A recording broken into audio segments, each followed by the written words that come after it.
से बिलीव ज़रा जादू से कम करके अल्लाह, उसके रसूल, उसकी तालीमात और कुरान पर बिलीव को बढ़ा के तो देख, ये जादू पाश पाश हो जाएगा, ख़त्म हो जाएगा। बेशक बेशक। तो इसलिए अगर तो जादू की वजह से है तो समझ लें कि आपको इस तरीके से ट्रैप किया जा रहा है कि आप गलत फैसले कर रहे होंगे, आपका बिहेवियर ठीक नहीं होगा, अपनी इस्लाह करें।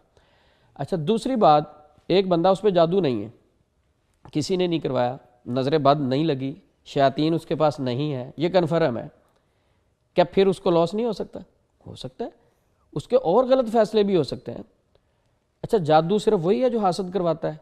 उस जादू पे बात क्यों नहीं करते जो हम खुद अपने ऊपर करते हैं? यस, हम अक्सर इस पे बात करते हैं। हाँ जी, आप ठीक कह रहे हैं बिल्कुल, कि हम खुद ही अपने आप को नुकसान दे रहे होते हैं। चलो कारोबार पे बंदिश की बात करते हैं कि मैं अगर कारोबार कर रहा हूँ और मैं लोगों को कस्टमर को वक्त पे उसकी चीज़ नहीं देता, ये जादू किसने किया? जब मैं वादा करता हूँ कि 3 दिन बाद अपनी चीज़ ले जाए, मैं नहीं देता, मैंने खुद किया ना मैं जादू। खुद ही